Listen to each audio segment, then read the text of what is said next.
Welcome back दोस्तों, आज हम आपके लिए लेकर आए हैं एक और नई जानकारी। दोस्तों, मनुष्य जीव इस संसार में मृत्यु और जीवन के बीच घूमता हुआ एक सूक्ष्म बिंदु है, जिसे अपने जीवन में मृत्यु और फिर पुनर्जन्म का जीवन चक्र पूरा करना पड़ता है।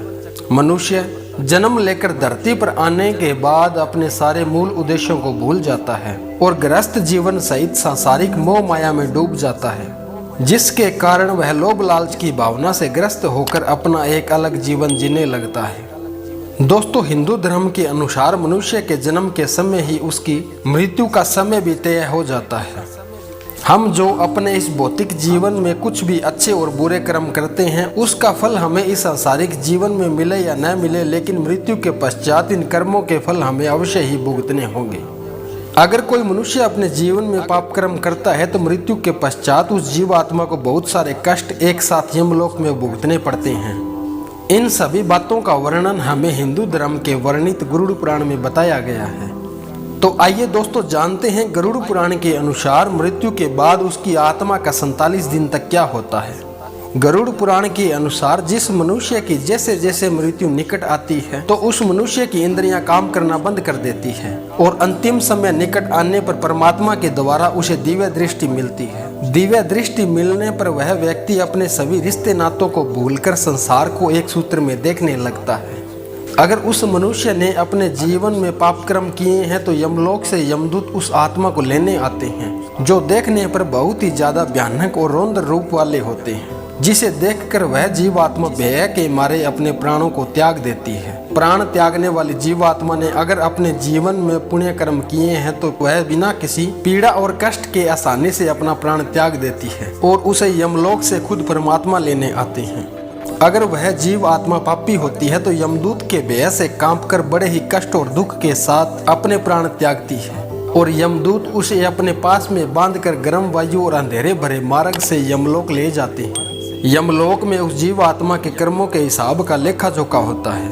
यमराज के कहने पर फिर से यमदूत उसे अपने घर में 13 दिनों तक पिंडदान होने तक छोड़ देते हैं।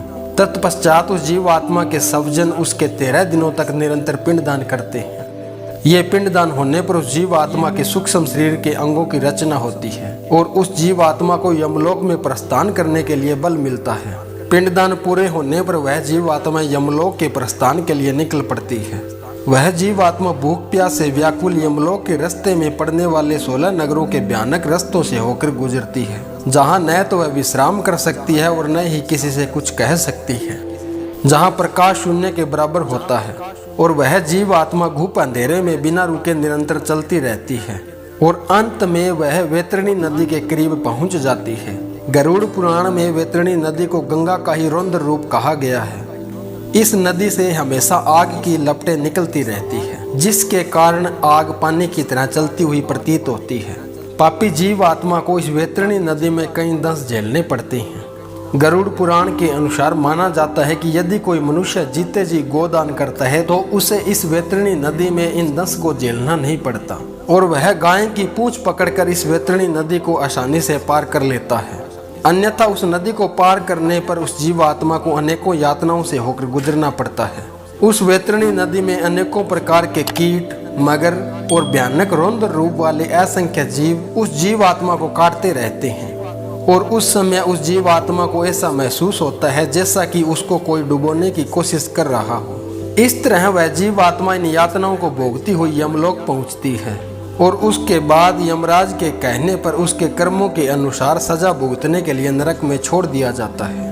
इसलिए दोस्तों, अगर आप अपने जीवन के बाद इस तरह के कष्टों को भोगना नहीं चाहते तो अपने जीवन में अच्छे कर्म करें, क्योंकि आप इस जीवन काल में चाहे जिसके लिए इस तरह के पाप कर्म करते रहे हो, लेकिन मरने के बाद इन यातनाओं को भोगने के लिए आपके साथ वहाँ कोई भी नहीं होगा। उम्मीद है दोस्तों, आपको यह जानकारी पसंद आई होगी, तो इस चैनल को लाइक, शेयर और सब्सक्राइब कीजिए।